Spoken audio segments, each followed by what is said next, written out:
It's Ash Wednesday. Are you giving up anything for Lent? Hope. Well, I'm about 3/4 there because I gave up chocolate. So chocolate, hope, pretty much the same thing. Yeah. Kind of feels like hope. I thought it was pretty funny and pretty great that J.K. Rowling had chocolates. Get rid of the dementors. No, I say that all the time. When I used to do these trainings for my anti-pornography work. So there was a group of us who would go and we would train other people in the community how to talk about it and the feminist analysis about it. And all this. But there was a point where we had to do the slideshow because we had written a slideshow. So we would present the slideshow and then train them all how to do it. But by the end of that day, they were just devastated. So I always was sure to I would make truffles and bring them. And that's literally what I would say. Any Harry Potter fans in the audience? What's the cure for the dementors? Because that's who you've been with all day. Your life has been, your soul has been sucked dry at this point. And we would pass out the chocolate. So, no, I'm glad she said that. I agree completely. We are with the dementors.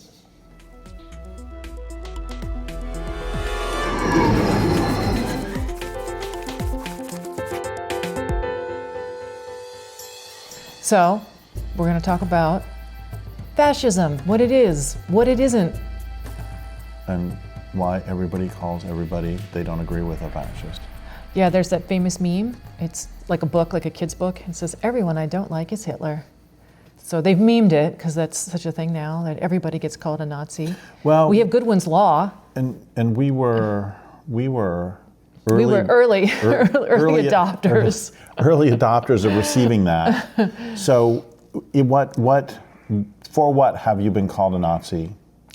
For being against pornography, for criticizing, having a critique of... Wait, let's switch it from passive to active. Okay. So the pro-porn people called you a Nazi for being anti-porn. Yeah, the vegans have certainly called me a Nazi. The whole transgender, queer, the postmodern libertine left has absolutely called me a fascist. But any time you poke your head up above that parapet and say, hey, I'm not exactly sure about, and then list the thing on the left, you will be called a Nazi, a fascist, a Hitler, or whatever. In addition to those, I've been called a Nazi by... Oh, a lot of the environmental stuff. Yeah, I've been called a Nazi. The moment you say that there's maybe more people than the planet. More people on the planet than the planet can support. You get called a Nazi. By whom, though? But I mean, a lot of times that's actually been, again, by other... that's not even like anti-environmentalists. No, it's generally from inside. The call's coming from inside the house. Yeah. Hello? You Nazi. Oh, hell, not again. I mean, that's the thing is, if you disagree with any of the sort of catechisms of the left, you get called a Nazi and a fascist.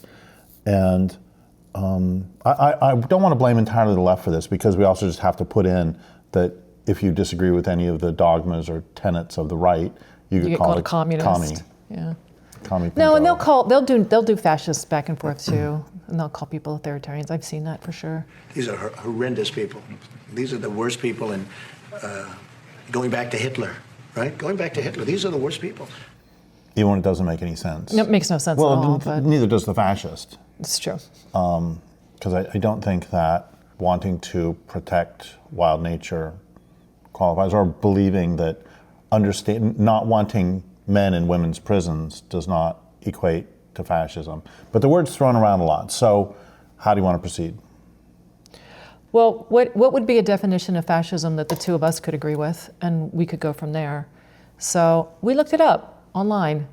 What do people, what historians, like actual people who know something, what do they say is fascism? We ran into problems immediately. Yeah. So first, let's just go with the definition. So a dictatorial leader, it's a non-titular leader, so it's not a king. We just learned that. Yeah, we just figured that one out. So now it's like, well, wait a minute, isn't that's royalty? The first two were a dictatorial leader and a centralized autocracy. It's like, how are these different? And then the difference is that a dictator, a king, is not a dictator. He's not a dictator because he's the king. You can hate him. And a king can certainly be an autocrat. Right. But he's a not, dictator he's not is a non-king dictator. Absolute leader. Okay. Yeah. And then the centralized autocracy, militarism, a forcible suppression of opposition, belief in a natural hierarchy, the subordination of the individual for the perceived interests of the nation or the race, and then a strong regimentation of society. So part of my problem with this was, even in the definitions, some of these are, and I mean, the lefties have kind of ruined the word spectrum for me, because this stuff really is a spectrum. No, so it is really a spectrum. That's the problem. I start running into this, like militarism. So militarism, basically every nation is at some level or another either militarized or is supported by somebody else who's militarized. Yeah, so you're either the hobbits being protected or you're the rangers out there doing the protecting, but you don't get out of this alive. It's one or the other at this point on the planet. And we both were like, oh, but Costa Rica, because we all remember when Costa Rica was the great, wonderful example of how we didn't have to spend all this money on the military. And until yesterday, that's how old I was, I thought that was true. So we looked it up. It's not true. Well, they don't have a military. Per se, but their police does everything that a military does. They enforce the border, for instance. And interestingly, the dismantling of their military was in part because, what was it, 60 or 80%, some overwhelming percent of the people in the military were communist. Yeah, and so it was actually in the U.S. and CIA interest for them not to have a military, because there was going to be potentially some kind of uprising revolution thing. So they just got rid of the military. And so we've all been told this sort of nice fairy story on the left that it was, this wonderful example of a non-militarized country. They did it because they wanted to use that money for healthcare and for education and for all the goodness of life. And I'm sort of sad still that doesn't turn out to be true. So really, militarism is not just an on-off switch. Right. Forcible suppression of opposition, and we had a big disagreement about this. Did we get into that yesterday? So it's that I think that everybody on some level has a forcible suppression of opposition, in that if somebody attempts to assassinate your leaders, that would be a form of opposition, and that is going to be forcibly suppressed. But I would say that's not really, when they say opposition, that's not what they mean. What they mean is the different groups or parties in a democratic system. So you have a peaceful transfer of power. You have your election, and whoever wins, wins. And you don't kill the people who are on the other side. What about if you just beat them up, which has certainly happened in American politics as well? That you're getting in. That's the slider. Like how far? Like you shouldn't be doing that. And then when you start killing people, and so we're like, and everybody is. That's one of the points we're going to get to with this whole thing today, is that people who call the United States fascist, that's fine if you want to do that, or to call anybody you disagree with fascist. There's a problem with calling everybody, we're going to get back to a point in a second, but there's a problem with calling everybody you disagree with fascist, which is then when real fascists occur, we're all just inured to the wolf. term. We don't care anymore. Oh yeah. I mean, they've done that to Nazi. They've done it to racist. Yeah. I don't care anymore. They've done it with everything. Yeah. It's, if you don't like a certain movie, then you're a homophobe. Right. It's just, if you don't like, all of those words have real meaning, and the meaning is being just so diluted, systematically diluted. Anyway, so we were talking yesterday about forcible suppression of opposition, and I said, well, what about the Alien Sedition Acts? And the second president of the United States passed the Alien Sedition Acts because people were making fun of him, calling him pompous. Yeah, they weren't even threatening his life or trying to burn down his party or threatening to take over the government. They were just making fun. Lyon was Lyon, and he was just making fun of him. He just called him names in his newspaper, and the First Amendment hadn't been tried and tested yet. Like, this would never happen now, but at the time, that's why they passed the Alien Sedition Act. Like, this is seditious, this is treasonous to the United States. You're not allowed to call the president these terrible names. Pompous. It's unbelievable that. I had a hard time accepting that was why it was passed. And never mind. It's true. I mean, there it is. It's in black and white. In terms of forcible suppression, let's not ignore the fact that Lyon hit him. Hit somebody else in the House of Representatives with a a cane. and the other guy hit him back with a fireplace poker. And they went at it. They had to be Yeah, separated. so also, when people talk about politics being dirty today, and oh my gosh, politics is so dirty, it's like, it's always been dirty. And I mean, there are multiple cases in the House of Representatives and Senate of people being beaten with, specifically with canes. Cane's a big thing. I guess gentlemen used to carry canes. So, does that really compare to the Soviet Union or to Nazi Germany? There was no That's gulag. where we get into real trouble. Yeah, I know. Is that, I mean, people are comparing the United States to a fascist state, and they're talking about ICE, but does anybody want to take a guess as to how many concentration camps were set up by the Germans, by the Nazis? I was yesterday years old when I found this out too. 44,000. 44,000. There's a map where it's just covered. That includes very small. Yeah, a lot of them would have been, I had no idea. I would have said, oh yeah, there's like the 6 big ones and maybe 10 others somewhere that I never learned about, but it's completely horrifying. I mean, we're not living in anything like that, and it's silly to pretend that we are. I'm not saying that we don't stay on the alert. And I'm not saying that we if you can keep it, like that's, yeah. You have to, it's eternal vigilance. And then let's have the conversation about authoritarianism and overriding the Supreme Court. We hear often that Trump is like uniquely authoritarian in American history. And I'm not meaning to underplay anything, but Abraham Lincoln suspended habeas corpus. Okay. And he arrested peace-leaning Democrats in the North. And these, I'm not saying none of them had committed acts of arson or,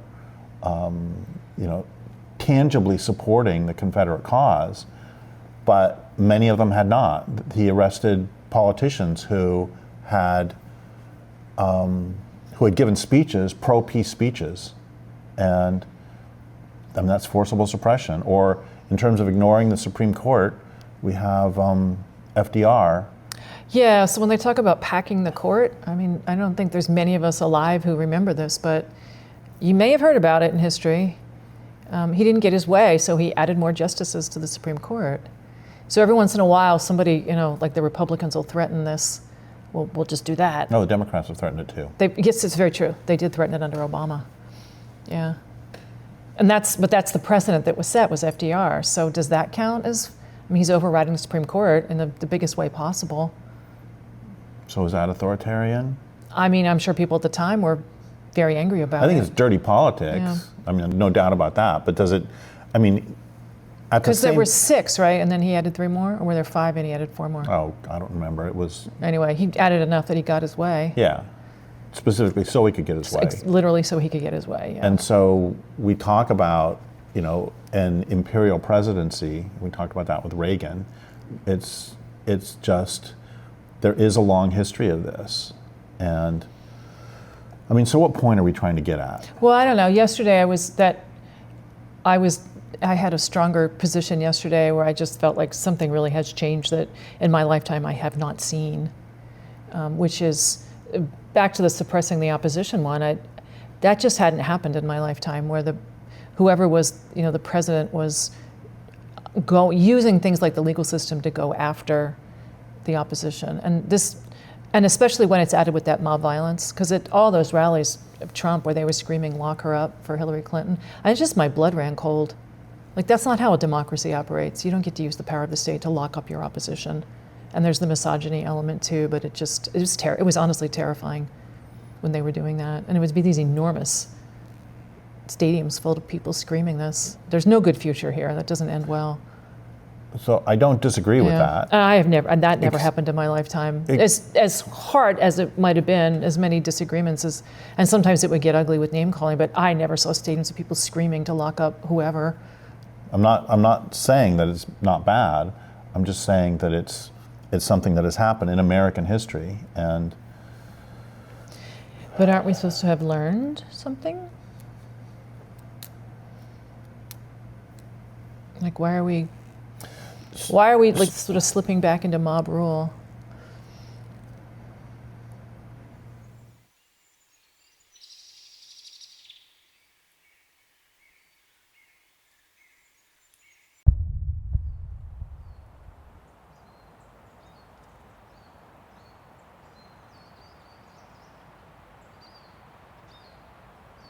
I mean, I do think there's something unique about this moment that really, I've never seen this before, so. So what points are we trying to make? One of the points I'm trying to make is that power corrupts, and there's a famous anarchist line about how the purpose of politics is to gain and maintain power through any means necessary. Yeah, is to gain power through any means necessary, and then to maintain power through any means necessary. And is that their critique of power, or is that their plan when they say that? that was an anarchist saying that that's what politics is about. Okay. 19th century. And so at least the political leaders aren't cutting off each other's heads, as would happen in, much of British history, as you kill your brothers, or strangling them, as would happen in the Ottoman Empire. Right. So I don't want to be just nihilistic, though. I don't want to collapse all distinctions. Yeah, it's like, oh, it's all bad. It's all. It doesn't. Even though it is. Yeah. So there's multiple points I think we're making. One of them is that there was a historical fascism that should be recognized when we throw the word around, and we shouldn't throw it around willy-nilly, because fascism actually means something. And while people could have called the governments of Italy or Germany fascist, because that wasn't the Italians were into it. Yeah, so that was not that was not a slur at that point. That was a self label. But you could not have criticized the Nazi government or elite the way that, I mean, Sophie Scholl was guillotined for handing out leaflets. That's not happening here. Yeah. So I think, and also there's not 440 or 44,000 concentration death camps waiting for anyone who leaflets. So I think that needs to be approached with caution. Or people talk about the terrible conditions under which the immigrants are currently. That's one of the ways currently a lot of people are saying ICE is the Gestapo. And I think first, if people were to have demonstrated like that in Germany, well, when people did demonstrate like that in Nazi Germany, they were killed summarily. I mean, we can have discussions about whether we are on the road to fascism, and that could be an interesting discussions to have. I have seen a lot of people compare our current state to Weimar Germany on many levels. So those are interesting and important discussions to have, but I think that collapsing it all down, we are not in the situation of the Gulag Archipelago to go the communist route, and we are not in the circumstances of you can be sent to Auschwitz on whim.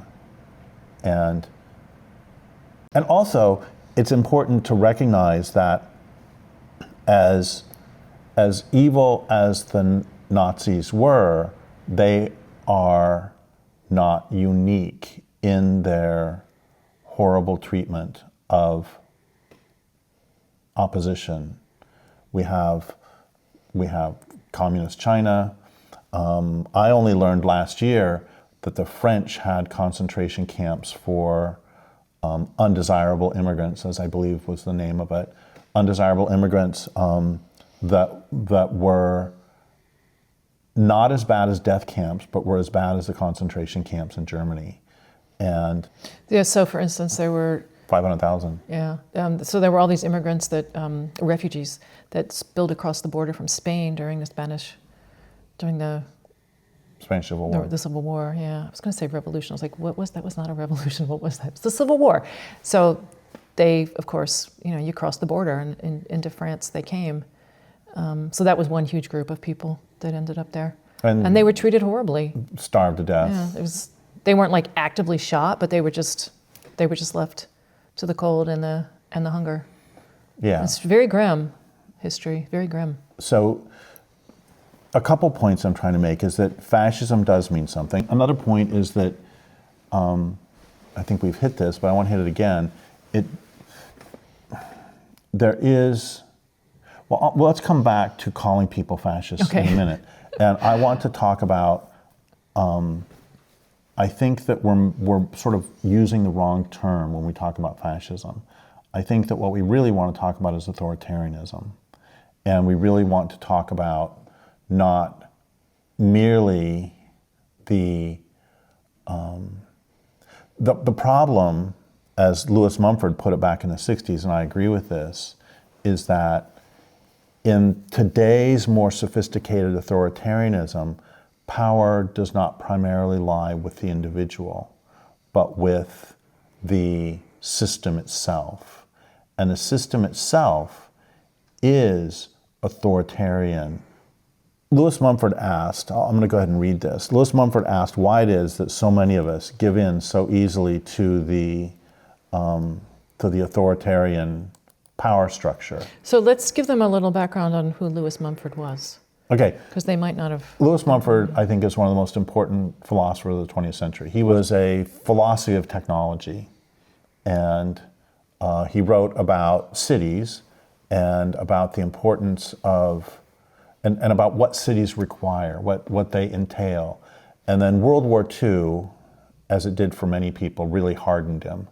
And he was somewhat pro-technology before. Well, people saw what this machine created. They saw the level of mass death and the way that technology made it possible. That you couldn't have murdered 6 million people in that short span of time if you didn't have things like railroads and gas and cement and, you know, everything that goes into a highly technologized society. You had to have all those things in place. And it's not that humans might not have done it in previous centuries, we don't know, but it was just completely mechanized, industrial scale death, but you needed an industrial society to get that done. So before that, nobody had seen anything like that. And then, of course, came the atomic bomb, which was, you know, death unleashed. So there was a real before and after for people who lived through that time. I mean, the First World War did that for a lot. Tolkien. Yeah, and C.S. Lewis, and we have great literature now, but that's where that came from. And the Second World War was, you know, just by far, it's a huge before Even and after. worse in some yeah, no, ways. absolutely. So it's a before and an after there for, I think, for much of the world. And both of those really showed with, you know, the machine gun made a huge difference in World War I in that it was a level of mechanized death that no one had ever encountered Well, before. and the guy who invented it thought he was putting an end to war. I didn't know that. Yeah, he said, oh, no general, no captain is going to put his men up in front of this. It's too brutal. It's too horrible. It's insane. And that's what he really thought. And of course, they did. The joke's on us. Yeah. And Mumford makes the point that, yes, there were atrocities before, but Genghis Khan had to, they were human scale, even if they were large. You had to kill people one by one. You had to kill them. And Tamerlane, you know, constructed skulls, huge skulls where everybody would slaughter. But it's, again, you had to slaughter them one by one. It was still personalized death in a sense, and personalized killing. And that was one of the huge things that happened in World War II was the automation of death and the turning of death into an engineering problem.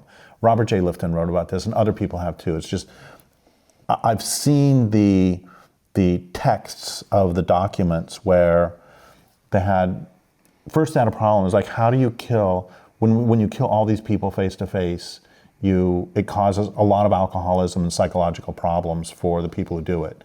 So never mind the people you're killing. So how do we make it better? And somebody came up with the idea of mobile killing vans that you just attach the carbon monoxide. And then you don't have to see the people. But there were still other problems. The other problem was that when the people would die, they would defecate, they would urinate, they would throw up, there would be blood. So you end up with a real mess you have to clean. So I've seen the engineering documents where they say, what if we make the bottom sloped and then we put a drain in the bottom? Rinse it. We can rinse it. It will clean up. So that is a monumental point in human history in terms of turning murder into a pure engineering problem. And so Mumford argued, and I would agree. So having seen all of this, before he was a big proponent of technology in cities. He thought it was great. This was the future. We were all going to have all these luxuries and not have to struggle for it. And it was all just going to be great. And a lot of people thought that in the beginning of the 20th century. And some people, Buckminster Fuller. You can some see, people still and you think can it, sort of see why. It's like, wow, they had running water for the first time. which is extraordinary. It is. I take it for granted, more or less, but, you know. So I get it. They turned on light bulbs for the first time. They had telephones for the first time. It did feel like, oh, we can just We can have everything. Everything we could dream of was going to be ours. Except, of course, a planet. Yeah, so anyway, Mumford put all that together and wrote The Myth of the Machine. So you may hear people talk about, quote, the megamachine. That's where it comes from. If you want to read a short version of all of his work condensed into 10 pages, there's a short essay that's widely available online that's called Authoritarian and Democratic Technics. And that's all of it condensed to really, it's very 10 readable. pages, 12 pages. You'd be done reading it in 10 minutes. Yeah. And in there, he says... But he will dwell on it for many years. It's one of those. So in there, first he says that the center of authority in the new system is no longer a visible personality, an all-powerful king. Even in totalitarian dictatorships, the center now lies in the system itself, invisible but omnipresent. All its human components, even the technical and managerial elite, even the sacred priesthood of science, who alone have access to the secret knowledge by means of which total control is now swiftly being effected, are themselves trapped by the very perfection of the organization they've invented. And with Kirkpatrick Sale, do you remember the basic quote about one of the brilliant things is that the system can work With any economic system. and with any governmental system. Yeah, and he goes around the globe like, oh, tidy little Japan, and crazy nutty India, and like on everywhere. Singaporean dictatorship, Yeah. or American republic. More or less, yeah. And it doesn't matter. It doesn't can survive matter. communism. It can survive capitalism. It can survive anything in between. All it cares about is that it's fed the inputs it wants to be allowed to put out its outputs, and we all consume it. And one of the things that gets me about this, and I when I first sort of grokked this was when, I don't know, I was watching some news program 25, 30 years ago and noticing that in Middle Eastern conflicts, the men might be wearing different outfits and they're still driving Toyotas and firing machine guns. It's like, that's it, it's Toyota pickups. It doesn't matter what your religion is, it doesn't matter what your political ideology is. The machines are the same. It's you drive a Toyota there, you drive a Toyota here, and so anyway, like the pharaohs of the pyramid age, these servants of the system identify its good with their own kind of well-being. As with the divine king, their praise of the system is an act of self-worship. But here's the point. Why has our age surrendered so easily to the controllers, the manipulators, the conditioners of this authoritarian regime, this authoritarian system? The answer to this question is both paradoxical and ironic. Present-day technics differs from that of the overtly brutal, half-baked authoritarian systems of the past in one highly favorable particular. It has accepted the basic principle of democracy that every member of society should have a share in its goods. By progressively fulfilling this part of the democratic process, our system has achieved a hold over the whole community that threatens to wipe out every other vestige of democracy. Well, so the point is that we are allowed to vote between the ins and the outs. And then when the outs get in, then they have to get out. Then we have to vote them out. But the system itself is what continues. I used to ask at my talks, how many of you really believe we live in a democracy? Nobody would say yes. And it doesn't alter the fact that I would rather live here than under Idi Amin. Yeah. And that's that half-baked authoritarian system that he's talking about there. It's like we in this country don't particularly have to just mow down protesters by the hundreds. And why? It's because the battle between the ins and the outs never, what I'm trying to get at is none of this ever takes into account the real authoritarian part of the system, which is you cannot question production. You cannot question the ever increasing demands for energy, by industry. You cannot question industry. And I want people to be clear here that it's way bigger than capitalism. That's the thing. The system that we are talking about is the technosphere. And it can survive, it thrives under communism and it thrives under capitalism, and it doesn't matter which. As far as the planet's concerned, it's the same. Because a lot of people, I mean, on the left, of course, that's the moment you become the left is when you question capitalism. And that to me was never the issue. Because you take living communities, you turn them into dead commodities, and then you turn those into private wealth. And where the left is like, that's all fine, but it shouldn't be turned into private wealth. It should be something more collective, something that's more shared. And to me, that's not the point. The point is we shouldn't be turning living communities into dead commodities. I don't care who owns the methods by which we do that. And the system itself doesn't care either. It just keeps grinding on. And that's the real authoritarianism. That's the whole point of Lewis Mumford's work. And I sort of got onto that when I was reading some history of an early Christian communist movement, like 15th century, 16th century or something.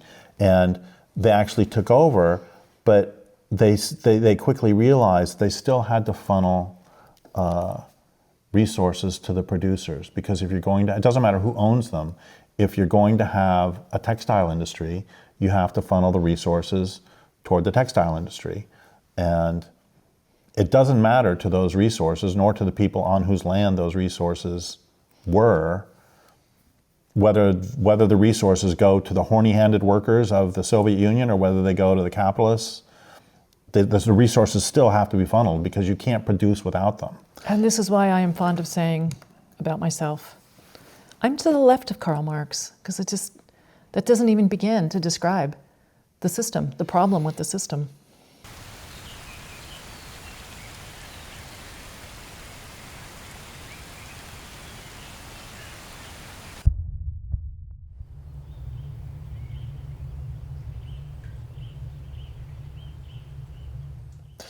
So Mumford said, the bargain that we are asked to ratify takes the form of a magnificent bribe. Under the democratic authoritarian social contract, every member of the community may claim every material advantage, every intellectual and emotional stimulus he may desire, in quantities hardly available hitherto even for a restricted minority: food, housing, swift transportation, instantaneous communication, medical care, entertainment, education. Because he wrote this in the 60s. Yeah, he didn't even know computers were coming, or Wi-Fi. But on one condition, that one must not merely ask for nothing that the system doesn't provide, but likewise agree to take everything offered, duly processed and fabricated, homogenized and equalized in the precise quantities that the system, rather than the person, requires. Once one opts for the system, no further choice remains. In a word, if one surrenders one's life at source, authoritarian technics will give back as much of it as can be mechanically graded, quantitatively multiplied, collectively manipulated, and magnified. Is this a fair bargain? His answer to all this is that once the authoritarian technics consolidates its powers, with its aid of its new forms of mass control, its panoply of tranquilizers and sedatives and aphrodisiacs, could democracy in any form survive? That question is absurd. Life itself will not survive, except what is funneled through the mechanical collective. So,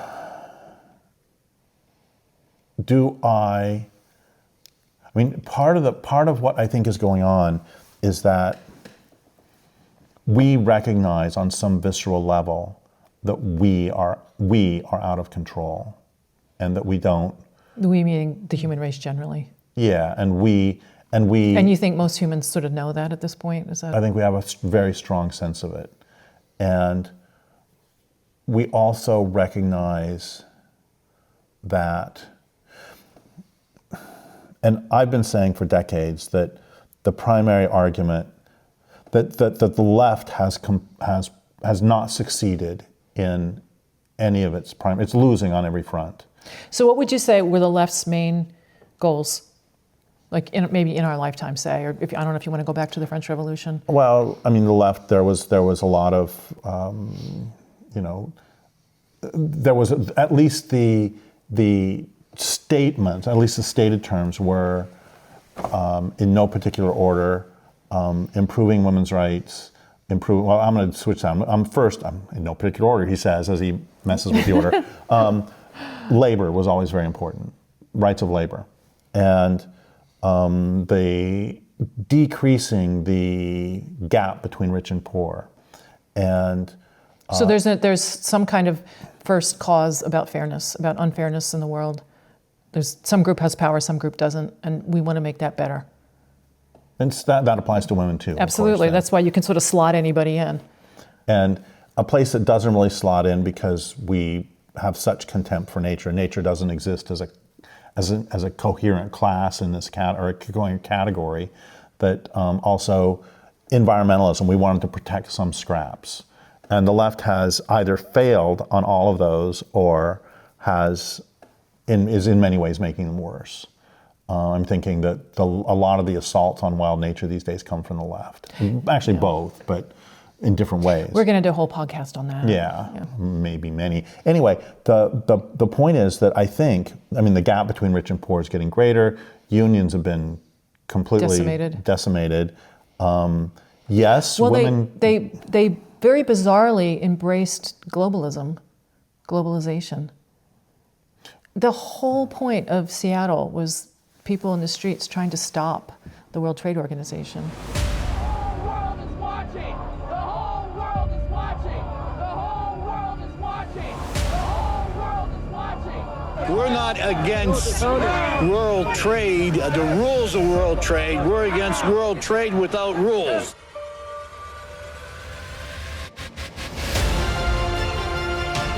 I am not struggling at all! I am not struggling! I am peaceful! Remove your knee from my neck!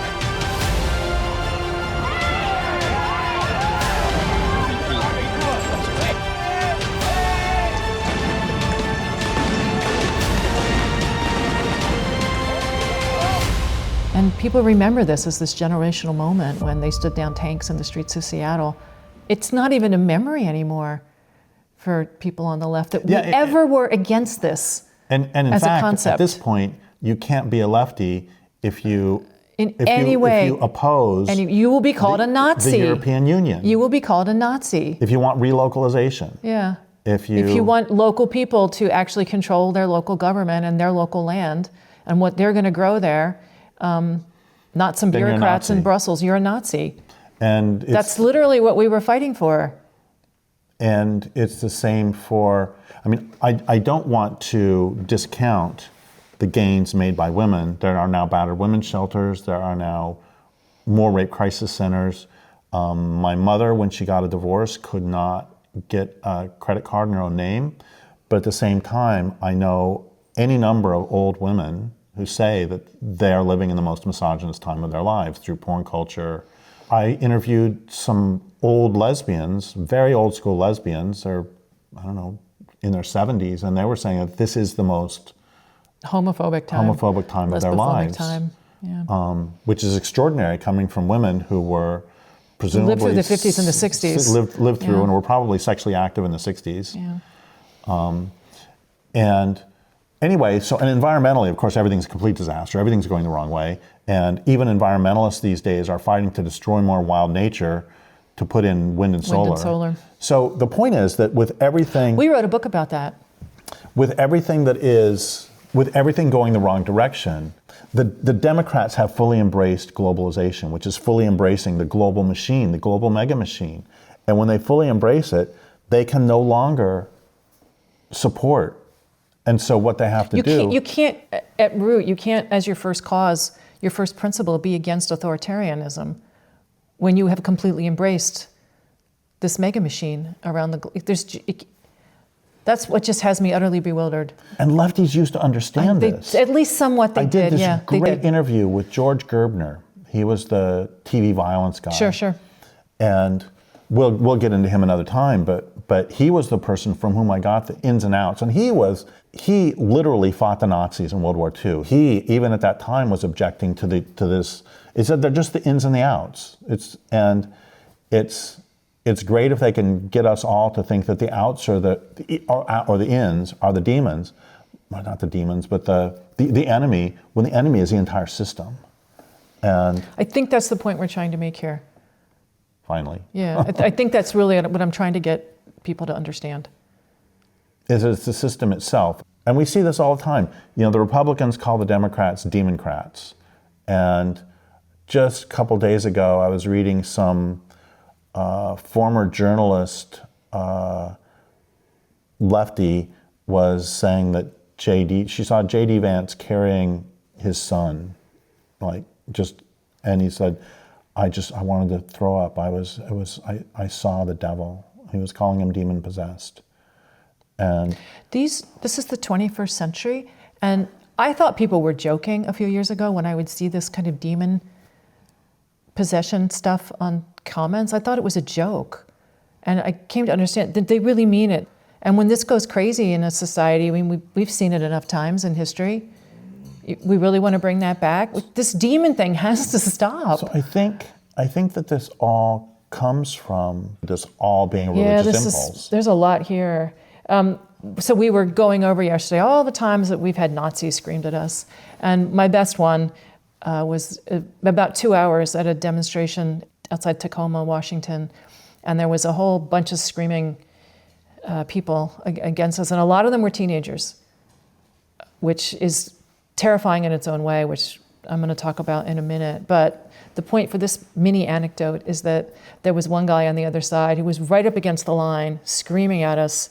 And I mean for 2 hours straight. And all he said the entire time was exactly this: "You are a Nazi, you are a Nazi, you are a Nazi." Just like that, chanting it over and over. I mean, it was ridiculous. We were laughing.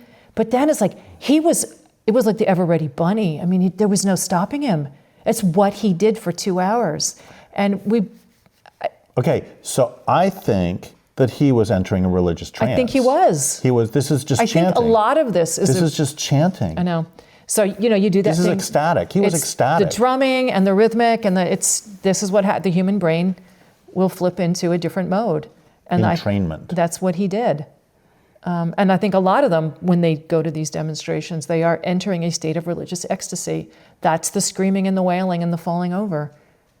And they're doing it in a group, which of course is a lot more fun, and that will produce this in human beings. Well, but it's not a good thing. And generically, that's fine. That's why people sing in church. I know, That's but why humans singing in community. it has to have a vessel that's for good. What they are doing is unleashing an altered state, which they're unhooked from their frontal lobes. And the problem with that is now the violence can come through. Well, there's no container put on it. There's no, and they now have a permission structure that says, these people are Nazis, go hurt them. And so at that one where that guy was chanting, my friend April had her hand permanently destroyed by one of these young men. He took her hand on purpose and crushed it, and she will never be able to use her left hand again because of what he did. And then he fled the state, so they weren't able to actually prosecute him. And this is what's happening. You're talking about like a 20-year-old guy with all the strength and power that young men have against a woman in her 60s who's a 7 times grandmother. And he destroyed her hand by just crushing it on purpose. So this is what they're unleashing with this. And I am chillingly reminded of the Red Guard. And so if you don't know about the Red Guard, this was in China there was the beginning part of what was called the Cultural Revolution. Mao was in power, and he unleashed the teenagers on the rest of the country. It started in 1966. It spread incredibly fast. The government gave them permission to do whatever they wanted.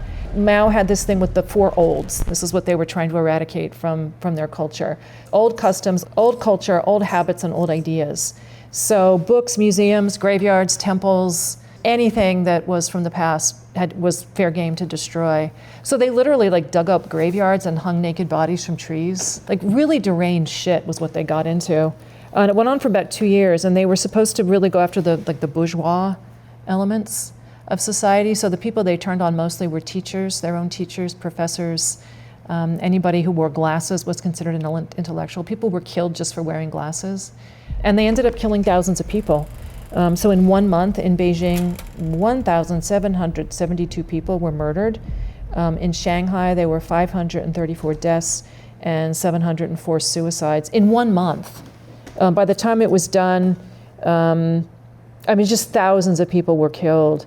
22,000 people were arrested in 1 month as, quote, counter-revolutionaries. So they turned on their own parents. And I want you to imagine this, that think about your own children, the teenagers in your life that they just decide you're one of the olds and it's time to go. And so they would have these horrible public humiliation sessions where everybody would scream at you and you'd be forced to admit shit that you had never done and never thought, but you had to admit it or they were going to kill you. And then once you admitted it, they'd kill you anyway. So they were tortured to death. A lot of people were put in prison for months, no habeas corpus, no one knew where they were. They were beaten, they were starved. A lot of them suicided there. And then Sometimes they would just be killed. It was a really, really ugly 2 years. Eventually, the army had to stop it. That was who they called in, was the PLA, the People's Liberation Army, to put an end to it, because there was no natural end to it. They also turned on each other. I just want everyone to remember that they killed each other as well. You can't be pure enough. And this is where we get the phrase struggle session. This was it, where they would sit in circles and say, you have to confess, you have to confess, you had a bad thought, you have to confess. And then you didn't know how bad it was going to get, so you would confess. And maybe they'd kick you out, maybe they'd do worse. Your whole family could get murdered because you had a bad thought that you didn't even have. The French Revolution says hello. The French Revolution did exactly the same thing. They turned on each other. They killed their own, the Reign of Terror. So when they started to bring fake guillotines to protests against people like me and Derrick, I found that quite chilling. It's not a joke. I don't know why they think this goes back to something good. It just ends in a bloodbath. So when you see teenagers doing this, and this is what I'm seeing around the country now, is the teenagers are being let out of school to go do this, sometimes with parents' permission, sometimes not. But I've watched enough of these videos that I know what I'm seeing, and it's the Red Guard, and they're getting more and more violent.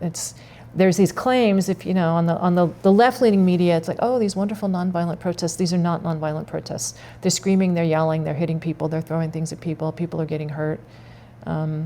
It's not nonviolence, and it's horrible. And they're screaming things that are. One that I watched this morning, they're screaming "puta," which is whore, if you don't know, and they're screaming it at this one single woman. They're screaming "puta, puta, puta" over and over. It's just the Red Guard. And the next thing is, the only thing they lack is state power. And this has been my point for almost a decade now. If they had state power, a lot of us would be dead. If you've been on the other side of these people, you know it's true. You've seen the hatred. And they build up that permission structure. They start with the dehumanizing language, and then somebody throws something. So now they've crossed that line. They're not upright against you yet. The closer you get to people, the harder it is to do violence. So they start with throwing objects because they're not quite up against you yet. They can do that from 20 feet back. But I've been hit in the head more times than I can count when they throw bottles. You've also been put in the hospital. I've been beaten up on the streets, yeah. But this is it. This is the Red Guard. So I don't know, left, I call us the old growth left. Anybody who remembers when it was not like this, when we knew the Red Guard was a bad idea, when we actually stuck to certain principles about how we were going to behave. We didn't do this in the 1980s. We didn't do it in the 90s either. And then this whole other thing took over. Another thing I want to bring in is the 5 minutes of hate. Yeah, go ahead, because that's what this is too. That's what this is, and it's a religious ecstasy. It's a religious ecstasy that, again, it keeps us fighting between the ins and the outs, as opposed to recognizing that the problem is the system itself, which requires this conversion of the entire planet into resource. So if you haven't read 1984, The 5 Minutes of Hate. Oh, that every day everybody has to participate in the 5 minutes of hate against Emmanuel Goldstein, the fake, made-up enemy of everybody. Yeah, and so everybody, wherever you are, at work, whatever, you have to get up and do this.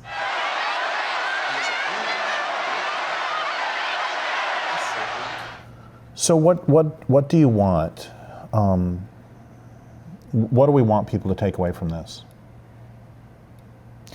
I would like people to get out of this religious ecstasy of hate, notice that we're doing the Red Guard all over again, and stop. If you want to protest things that you think are wrong,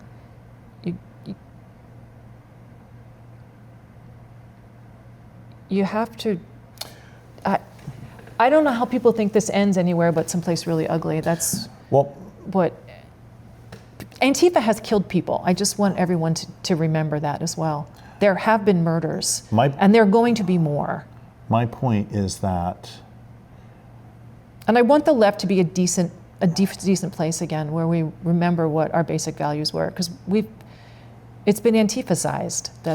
And my point is that if anybody who disagrees with you is a Nazi, and is a good thing considered to punch a Nazi, what this means, in fact, is it is permission for anybody to punch anybody who disagrees with them. Which is what we're seeing. People like us have been punched. And I've had some particularly stupid people I don't know if the word is bellowing or lowing, because it reminds me of just Somewhere in there, some Yeah. very bovine sort of. yeah, You know, Nazi. And it started because, I was just trying to talk about nature and talk about how nature is being harmed. And they were bellowing Nazi because I was a blasphemer and an apostate, that I had.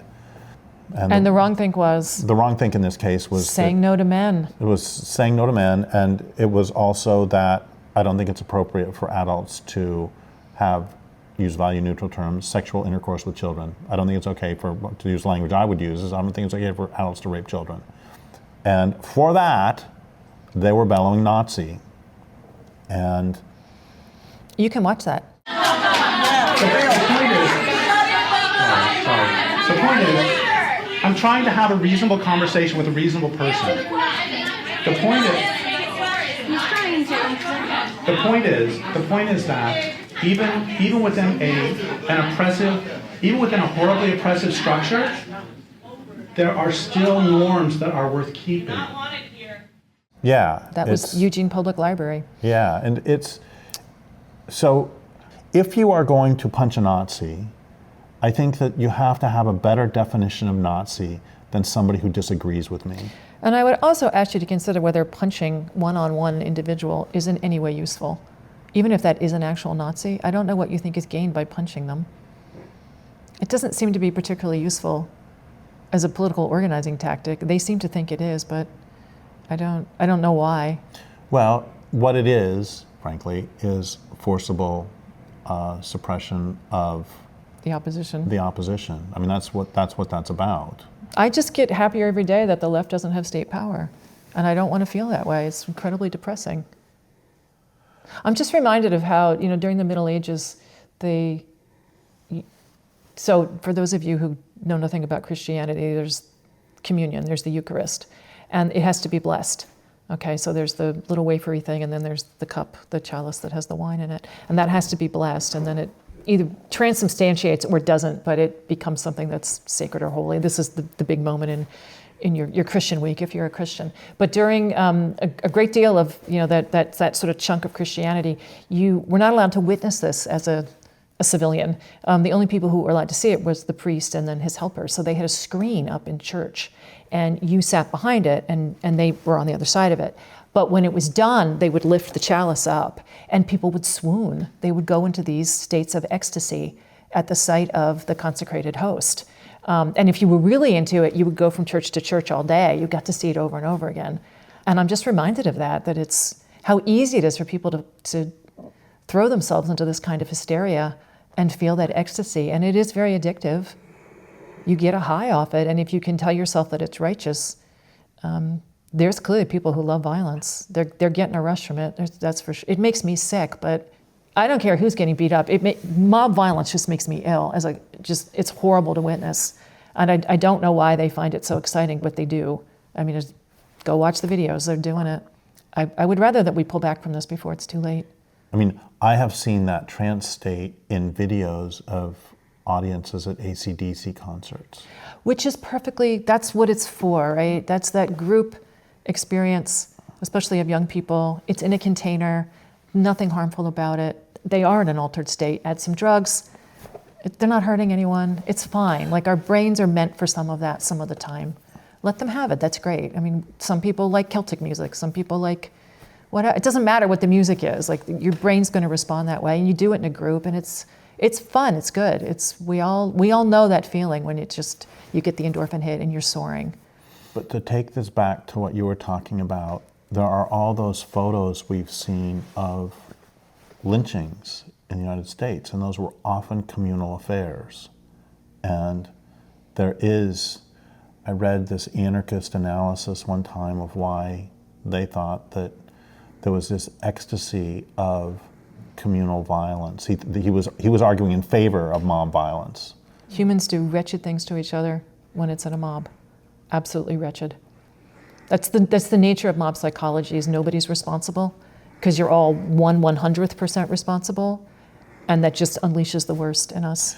And that's also one of the reasons that, apart from resource theft, that's another reason that we have the war is such a formative experience that I just recently listened to Band of Brothers, and there were many people in the 101st Airborne, in the company that they described, who said that they wanted to thank Hitler because they made the best friends of their lives in those moments of, sheer terror. And you're bonded to people in a whole new way when you've been through a life-threatening experience together. That's absolutely true, yeah. So they're probably getting some of that bonding as well as they're screaming horrible things at a single woman. Yeah. It's not the best of us. So what do we want people to do? I want people to think about the terms and to actually look at this, read some history, and first read off, Lewis Mumford, so understand what the real system is here, because it's not what you think it is.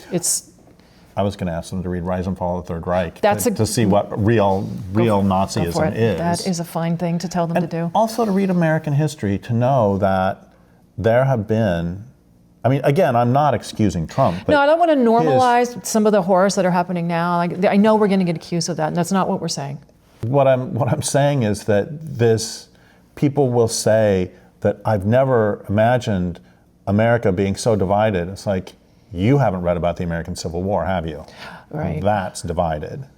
I know someone who swore to me, a right-wing person, who swore to me that Obama was going to be the last American president because he was going to seize power and never leave. They really thought that. They really thought that. They did. And I think that the left really thinks that with Trump. Some of them do, yeah. And, I'm going to be called... he did try to get votes that he didn't have. In Georgia, the phone call, we've all heard it. Yes, and I'm sorry to be this person, but I'm going to argue that is as American as apple pie. This is Tammany Hall. This is, who was it who said vote early and vote often? I think that I'm not excusing it. I guess I am kind of naturalizing it because I'm saying that's what politics is. It's just nasty, dirty. I knew this guy who worked for the Democrats in the early 2000s. And he was saying, we can do like 2 or 3 dirty political tricks a day, but the Republicans have already done 7 by the time we get up. And the point is that he was not saying that there was anything wrong with doing a political dirty trick. He was just saying the Republicans were better at it. There's a great line by Ed Abbey that America's a melting pot and the scum rises to the top. And there are only certain sorts of people who will make it to that level of power. And there are people who are interested in power. I'm not trying to normalize it. I'm just trying to say, read history and see that this has happened a lot. And when people get in power, FDR made internment camps through executive order. Right. And so I just get tired when people say that Trump has unprecedented use of executive orders when, like, Abraham Lincoln suspended habeas corpus through executive order. And not saying that any of this is okay. All I'm saying is I don't think we should fall for the propaganda that the ins or the outs are particularly evil when it's the outs or the ins who are saying it. I think that we should think for ourselves and we should look objectively. Anything else you're going to give up for Lent? Belief. I can't give this up because I never believed that the United States was an actual democracy. So what was it going to be? Well, it's going to be that I would give up my faith in American democracy, Okay. but that's long gone. What do I give up for Lent? I already gave up hope. No, I'm not going to give up cynicism. You can have my cynicism when you pray for my cold dead fingers.